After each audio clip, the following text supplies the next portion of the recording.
Live में हाथ पैर क्यों कांप रहे थे उसके, इतना ज्यादा पैनिक क्यों थी? और लाइव में पीछे था कौन? क्या वो अकेली थी? बिल्कुल भी नहीं अकेली थी। तो आखिर पीछे था कौन? उस कोर्ट जाना होता चले गए होते, लेकिन ना जाने कि पीछे की इतनी बड़ी वजह है कि जानकर आप हैरान रह जाओगे। सब कुछ डिस्टर्ब हो जाना, सब कुछ कोर्ट जाने से इनका खत्म हो सकता है, इसलिए ये कोर्ट नहीं गए, वो वजह भी बताऊंगी। सपना के मन में भी इतना बड़ा डर है, वो डर क्या है जरूर जानेंगे आप लोग। और सास ससुर के भी मन में मेन डर की वजह क्या है जो है वो शायद बहुत बड़ी है और बहुत जायज भी है, समझ में नहीं आएगा। और लोग बोल रहे हैं ना व्यूज डाउन जाने पर फादर इन लॉ यानी ससुर जी इतना पैनिक क्यों होते थे, उसके पीछे भी बहुत बड़ा रीजन है कि बहू जब अलग है तो उसके व्यूज डाउन जाते हैं, तो ससुर को चिंता होती ही क्यों है। जब से मथुरा गई हैं, सास ससुर का घर छोड़ा है, सारी बीमारी कहाँ चली गई? अब सारी चीजें क्यों सामने नहीं आ रही हैं? क्या सच में हो जाएगी एफआईआर? क्या सच में लीगल चीजें चलेंगी? या फिर जब अंशु के गोल्ड ले जा सकती हैं तो क्या अपना स्त्रीधन या अपना गोल्ड उनको नहीं मिला होगा? क्या इस बात में सच्चाई है? सपना के उस विला के पेपर पर साइन ना करने की मेन वजह क्या है? सास ससुर के कर्म या फिर कुछ और? डेथ सर्टिफिकेट के पीछे इतना बड़ा झोल क्यों? क्यों नहीं ऐड हुआ सपना का नाम? एंड दूसरी बात कि मेन प्रॉब्लम ये है कि जिसको वो हिप्पो बोलती हैं या इनकी सास, वो वहां से जाना कहाँ चाहती हैं, और जब वो जाना चाहती हैं तो सपना को इतनी प्रॉब्लम ही क्यों है? Hey everyone, welcome back to my channel Purnima केसो ब्लॉग। और आप सब कैसे? आई होप आप सब बहुत अच्छे से होंगे। तो आज मैं जो बात करने वाली हूँ, वो जो ये कंट्रोवर्सी हमारे स्टार्ट हुई है स्नैपी गर्ल की, इसके बारे में बात करने वाली हूँ। और मैं किसी की भी साइड नहीं बोलूंगी, मैं ऐसे ऐसे पॉइंट दूंगी आप लोगों को कि आपको दोनों साइड की सिचुएशन समझ में आ जाएगी अच्छे से, क्योंकि इन दोनों साइड में कोई भी एक सही नहीं है, कोई भी एक गलत नहीं है। मैटर बहुत फिशी है और कुछ तो ऐसा डाउटफुल है, कुछ तो इतना बड़ा झोल है जो सारे के सारे छिपाने के लिए एक दूसरे पर ब्लेम गेम खेल रहे हैं। लेकिन इसमें एक इंसान है जो बिल्कुल निर्दोष है और जिसके बारे में कोई जिक्र भी नहीं हो रहा है। वो इंसान कौन है उसके बारे में भी बात करेंगे। उसको सिर्फ और सिर्फ लपेटा जा रहा है, वो दोनों साइड का शिकार हो रहा है, और वही मेन इंसान है जिसको सबके हेल्प की जरूरत है, जिसको सिंपैथी की जरूरत है, लेकिन उसको हेट मिल रही है। तो ये क्या सही है? वो इंसान कौन है? सब कुछ बात करेंगे। तो चलिए अभी मैं स्टार्ट करती हूँ वीडियो, क्योंकि अंशु का एक लाइव आता है। अंशु उसमें अकेले दिखाई देती हैं और बोलती हैं सबके सब हॉस्पिटल में हैं। अंशु के पापा, अब इस बात में भी बहुत सारे कंफ्यूजन है कि कोई कह रहा अंशु के पापा पुलिस स्टेशन में, कोई कह रहा सपना के पापा। जिसके भी पापा पुलिस स्टेशन में है तो उसके पीछे का रीजन क्या है, ये तो क्लियर होना चाहिए। अब बात करते हैं कि इतने सारी चीजें रिकॉर्डिंग्स जो रखती हैं हमारे स्नैपी गर्ल, मैं सबके बारे में निगेटिव और पॉजिटिव दोनों चीजें बताऊंगी। आप लोग डिस्कस पूरा क्लियर करना, सोच समझ के बताना कि आपको क्या लगता है। और चैनल पे नए हैं तो चैनल को लाइक सब्सक्राइब एंड शेयर कर देना। पूरा वीडियो देखने के बाद अपनी एक राय जरूर देना। तो जो हर चीज का वीडियो बनाती हैं, हर चीज का वीडियो बनाती हैं, रिकॉर्डिंग करती हैं, जब उनके ससुर पे उन्होंने इल्जाम लगाया कि मुझे भला बुरा बोलते हैं, दारू पी के मेरे साथ गलत हरकत करते हैं, उसकी रिकॉर्डिंग क्यों नहीं डाली? अब अंशु का कहना है कि मुझे केयर टेकर बनाना चाहती थी, मुझे चाहती थी कि मैं इनके बच्चों की देखभाल करती रहूं, क्योंकि इनसे ज्यादा घुले मिले थे, फैमिलियर थे, और वो संभाल भी पाती थी उनको। जबकि अंशु को ये चीजें थोड़ा बाद में अखरने लगी थी। और दूसरी बात, वो उसको हमेशा बोलती थी कि तुम रिकॉर्डिंग करके लाओ जो चीजें फैमिली में हो रही हैं, इसलिए उसको यूज करती थी। शायद एक टाइम के बाद अंशु को ये चीजें समझ में आने लगी। अब रिकॉर्डिंग के पीछे का क्या कारण है? क्या सपना वहां पे इनसिक्योर फील करती थी उनके साथ जिस तरह की चीजें होती थी, जिस तरह की उन्होंने रिकॉर्डिंग डाली थी सूरज के साथ मारपीट की और बहुत सारी रिकॉर्डिंग्स, तो ये तो श्योर है कि वहां इनसिक्योर थी, तो अपने खिलाफ हमेशा, मतलब लोगों के खिलाफ अपने फेवर में हमेशा सबूत इकट्ठा करने की कोशिश में रहती थी। और वो छोटी बच्ची से उसका इतना अच्छा बॉन्ड हो गया था कि उसको यूज करती थी कि भाई रिकॉर्डिंग लाओ, यूज करती थी या बोलो अपने लिए एक सहारा ढूंढती थी, ये भी बोल सकते हैं। इसके दो सेंस हो सकते। अब बात करते हैं जो सपना का कैरेक्टर एसिसिनेशन हुआ कि उस पे इल्जाम लगे कि बाल खोल के ये लटके झटके दिखाती थी राजवीर को शादी, मतलब पहले ही जब सूरज जिंदा थे। और कुछ लोग बोल रहे हैं कि जब इनका सूरज से नहीं पड़ता था, जो कि इन्होंने खुद ही रिकॉर्डिंग लगा के अपने खिलाफ बातें कर ली थी, तो ये उसको दाने डालते थे क्योंकि उससे उसका लगाव अच्छा था, वो उसको मानता था, उसकी चीजें समझता था, उसको फेवर करता था। और जब किसी का पति, देखो एक बात तो मुझे भी क्लियर लगती है, मुझे डाउटफुल लगती है, आप लोग बताना, कि जिसका अपना पति चला गया हो उसको एक विद इन 1 मंथ, ज्यादा टाइम भी नहीं बीता है, 1 मंथ के अंदर देवर का बर्थडे और इतनी बड़ी गोल्ड रिंग का गिफ्ट लाने के बारे में सोचेगा या सूझेगा भी? मुझे लगता है नहीं। आदमी के यहाँ तो बर्थडे मनेगा ही नहीं जिसका जवान बेटा चला गया है। रिंग की तो बात ही बहुत दूर की बात है। या फिर सोचेगा नेक्स्ट बर्थडे में दे देंगे। आप सोचो कि घर में जिसके मातम का माहौल है, 1 महीने क्या होता है इतना बड़ा जवान बेटा जाने के लिए उसमें। तो ये बात कहीं ना कहीं मुझे भी डाउट करती है। कुछ लोग कहते हैं वो बहुत फ्रेंडली था, फ्रेंडली लिया जा सकता है, पर मुझे वो फ्रेंडली बिल्कुल भी नहीं लगता है। और जो गाड़ी के पार्ट्स हैं, QR चीजें, उसमें QR कोड वगैरह है, उस पर कंप्लेन क्यों नहीं की गई? अब ये सवाल उठता है कि क्या जो अब कंप्लेन की जा रही है उस पर कोई एक्शन होगा? तो पहली बात तो पुलिस ने कि जो छानबीन है उसमें साफ साफ पता है कि इन्होंने 112 पर फोन तक नहीं किया था। मतलब स्टार्टिंग से इन्होंने पुलिस और लीगल चीजों को दूर रखने की कोशिश की है। तो फिर एक्शन क्या अब होगा? फिर से उतना पुलिस गहराई में जाएगी, छानबीन करेगी? क्योंकि उस टाइम भी पार्ट्स को लेके, जैसा कि अंशु बोल रही, हम तो कह रहे थे कि देख लो तो बोल रही थी उसमें कुछ नहीं है, कांच में क्या है, गाड़ी के पार्ट्स में क्या है, कुछ से क्या ही समझ में आएगा। तो फिर उस समय सपना ने कोई भी एक्शन क्यों नहीं लिया? या फिर समझ लो वो तब प्रेशर में थी या डरी हुई थी, तो जब उन्होंने घर छोड़ा तो नेक्स्ट डे या कुछ दिनों के अंदर एक्शन क्यों नहीं लिया? इतने दिन बाद ये फिर एक्शन के लिए क्यों उभर जाती? हर 2 महीने में, 4 महीने में, 6 महीने में जैसे ही इनके व्यूज डाउन जाने लगते हैं, कोई ना कोई कंट्रोवर्सी या फिर इसी मौत को भुनाने क्यों आ जाती हैं? अब मैं यहाँ एक पर एलिगेशन नहीं लगा रही हूँ, पूरी वीडियो देखिएगा, इसमें मैं दोनों की बात कर रही हूँ। क्या दोनों मिले हुए हैं इस कंट्रोवर्सी में या फिर कोई एक दूसरे पे एलिगेशन लगा रहा है? लेकिन जिस तरह से अंशु पैनिक हो रही थी, जिस तरह से उसके हाथ पैर ना कांप रहे थे, वाकई में वो लग रहा था कि वो अपने आप को कैसे रोक रही, कैसे संभाल रही है। हंस के रोने को रोक रही, जो कि उसने खुद भी बोल दिया है कि मैं हंस के अपने आंसू को रोक लेती हूँ। अंशु ने खुद बोला है कि मुझे बोलती थी अंशु ये वीडियो शूट कर दे, वरना ये परिवार वाले मुझे जीने नहीं देंगे, मुझे बहुत परेशान करेंगे, तो ये रिकॉर्डिंग्स मेरे पास रहेंगी तो मैं थोड़ा सुरक्षित रहूंगी। अगर वो इतना मारपीट करते ही थे और वो बोल रही कि उनको डर था कि मेरे पास सारे प्रूफ्स हैं तो कहीं कुछ हो ना जाए, इसलिए मुझे इतने अच्छे से रखे, मतलब ठीक ठाक से रखे इतने दिन तक, तो क्या जो इतना मारपीट करता था वो तुमसे प्रूफ्स नहीं छीन सकता था? ये सोचने वाली बात है, गौर कीजिएगा जरूर आप लोग। अब मैं बात करती हूँ कि वो पोस्ट पे बहुत हो रहा है कि वो मरने के बाद पोस्ट क्यों डाली। कुछ लोग कह रहे हैं अंशु चाहती थी कि वो पहला पोस्ट वो डाले, इसलिए अंशु से डिलीट कराया। मतलब सपना चाहती थी कि पहला न्यूज, पहला पोस्ट वो दे, इसलिए उन्होंने अंशु से डिलीट कराया और वो पोस्ट अंशु के अकाउंट पे पड़ा था, ना कि सपना के अकाउंट पे पड़ा था। पहली बात। दूसरी बात, अंशु ने बताया कि फोन भाई के जाने के बाद भाभी के हाथ में था कुछ दिन तक। अब वो चला रही थी या नहीं चला रही थी ये मुझे नहीं पता, लेकिन उसके बाद 3 दिन वो लॉकर में भी रखा था।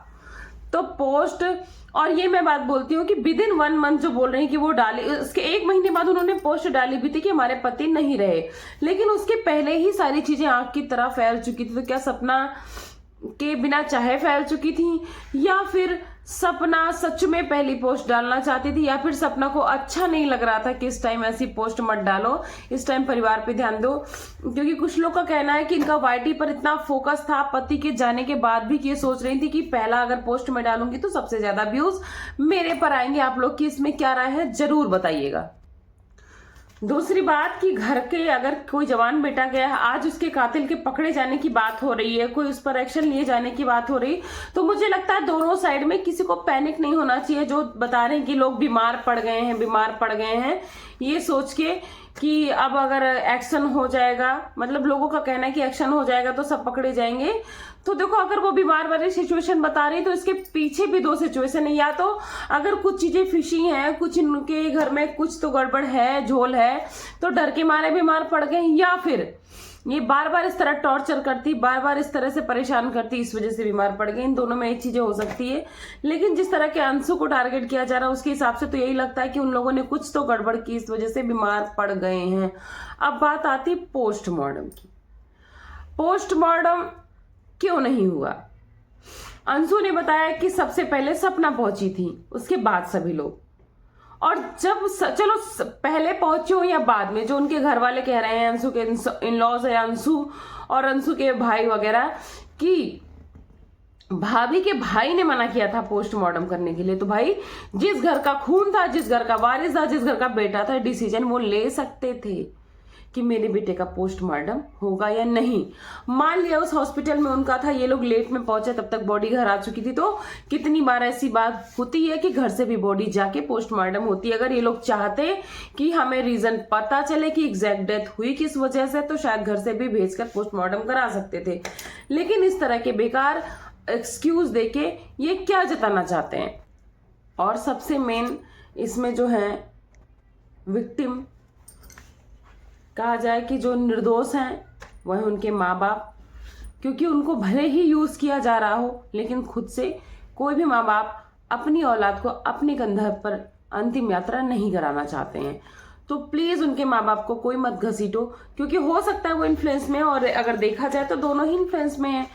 सपना अपने मायके वालों के इन्फ्लुएंस में है और ये अंशु के घर वालों के इन्फ्लुएंस में है। तो देखा जाए तो दोनों ही इन्फ्लुएंस में है। और मैटर मेन क्या है कि प्रॉपर्टी का मामला अभी क्लियर हो जाए।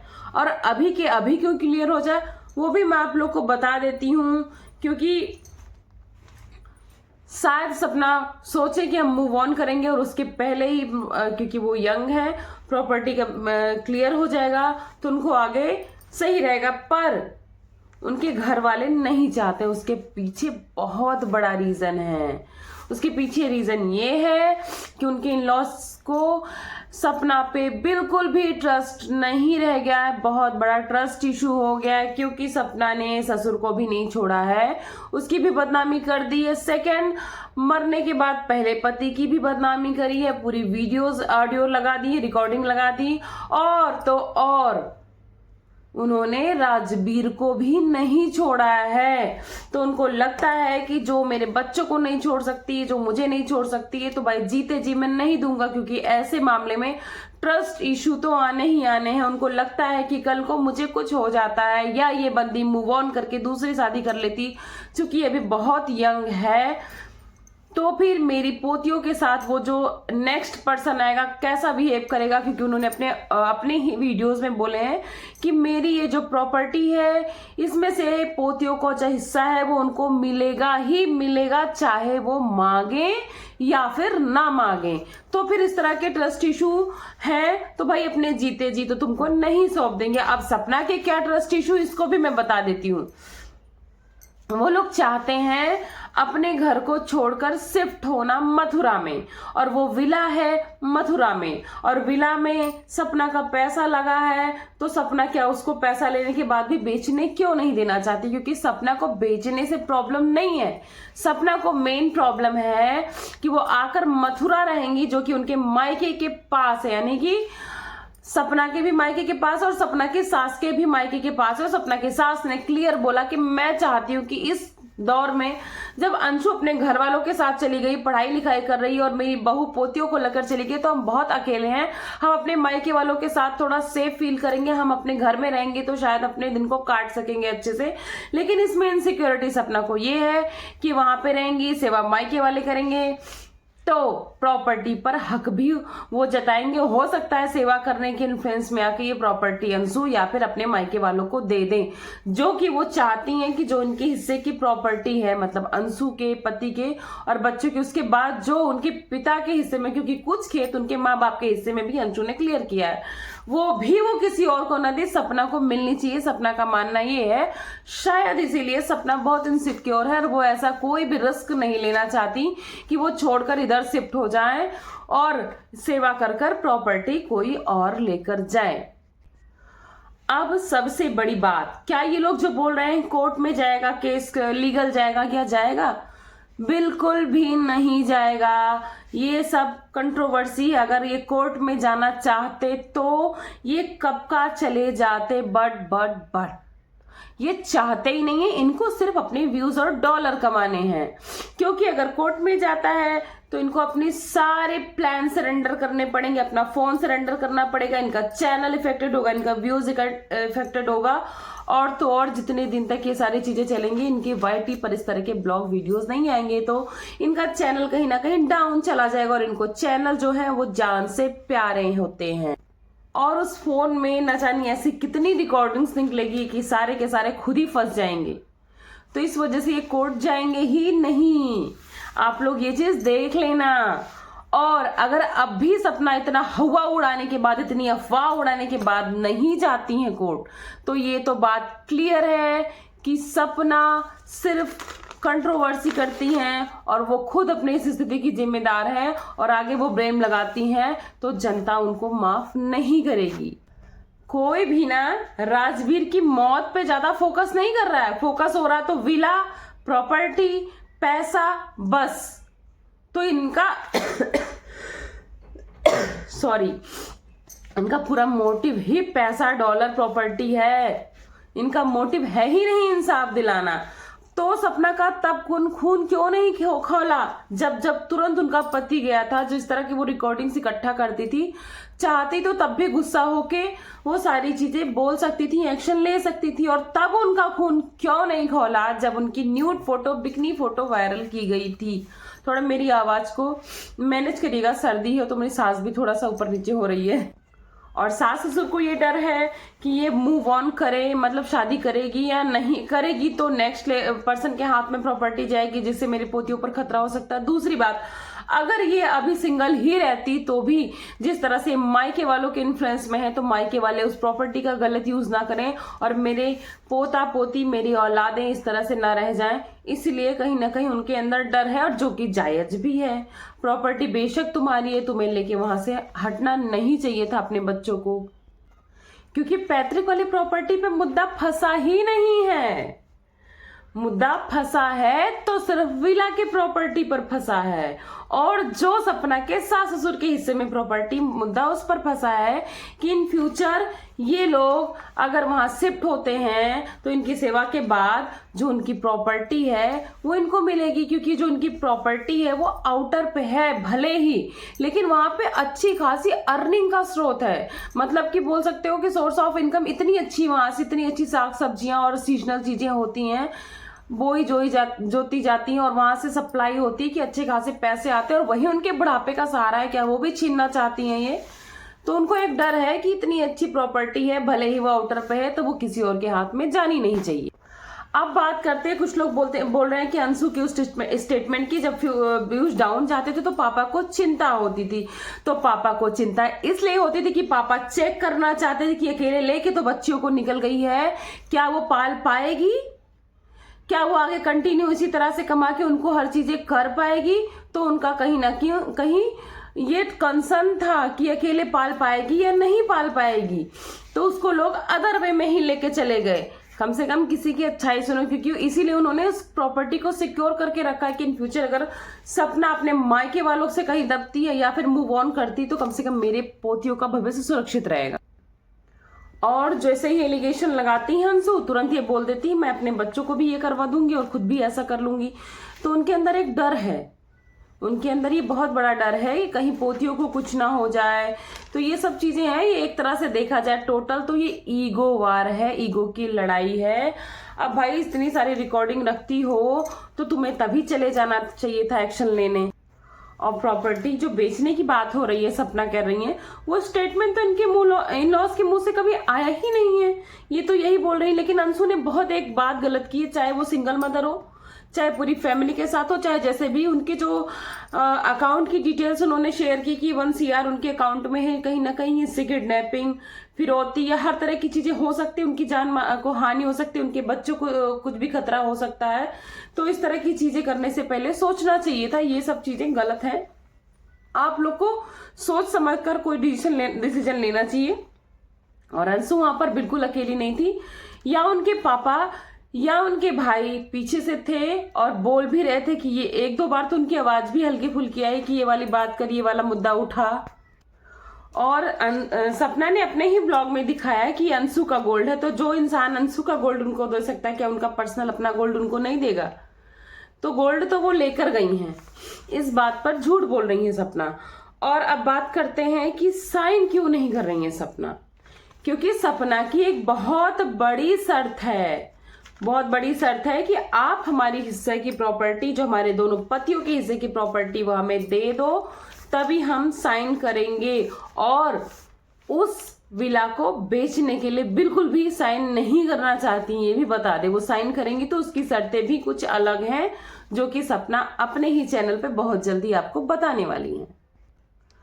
अब डेथ सर्टिफिकेट पर सपना का नाम क्यों नहीं था, और इतनी कौन सी भूखमरी इनके घर में थी जो इन्होंने एक्सक्यूज दिए हैं कि उनके क्लेम के पैसे आने थे और 3 दिन में ही वो डेथ सर्टिफिकेट लगाया जाना जरूरी था। तो बहुत सारे केस में डेथ सर्टिफिकेट लेट आता है और लगता है, तो इतनी कौन सी भूखमरी थी, ऐसा तो कहीं से भी नजर नहीं आता है। तो ये कहीं ना कहीं थोड़ा सा प्रॉब्लमेटिक दिखता है कि डेथ सर्टिफिकेट पर उनका नाम क्यों नहीं दर्ज कराया गया। इसके पीछे का रीजन शायद आप लोग को बाद में पता चले, मुझे भी जैसे क्लियर होता मैं बताऊंगी, मुझे खुद भी क्लियर नहीं है। अब ये है कि जिसको ये हिप्पो बोलती हैं अपनी सासू माता को, वो मथुरा शिफ्ट हो जाएंगी, तो भाई प्रॉपर्टी की चीजें फंसेंगी, बहुत सारी चीजें सामने आएंगी। तो इसमें देखा जाए तो कोई सीधा नहीं है, कोई इनोसेंट नहीं है, सब अपनी अपनी पारी खेल रहे हैं। अब विनर कौन बनेगा नहीं पता। इनोसेंट है तो सिर्फ माँ बाप को कोई यूज भले कर रहा है, लेकिन वो अपने बच्चों की मौत कभी नहीं चाहेंगे, अपनी पोतियों का विनाश कभी नहीं चाहेंगे।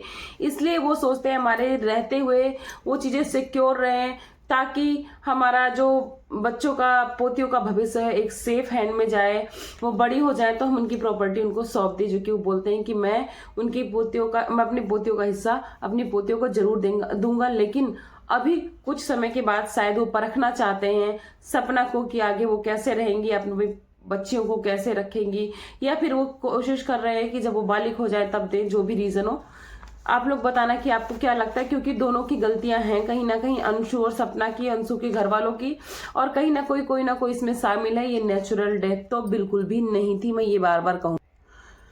तो आई होप आप सबको बहुत सारे पॉइंट्स क्लियर होंगे। इसमें कोई कंक्लूजन नहीं निकलता है, कंक्लूजन निकालने के लिए भी बहुत सारी चीजें आएंगी, लेकिन सिर्फ एक कंक्लूजन निकलता है कि अगर अभी भी मौत पर कोई एक्शन नहीं होता है, कोई डिसीजन नहीं होता है, तो सिर्फ एक कंक्लूजन होता है कि ये लोग व्यूज के लिए हर बार हर चीज को बेच देते हैं, चाहे आंसू हो, चाहे मौत हो, चाहे बच्चा हो, चाहे पति हो, और चाहे सास ससुर हो, चाहे अपनी इज्जत।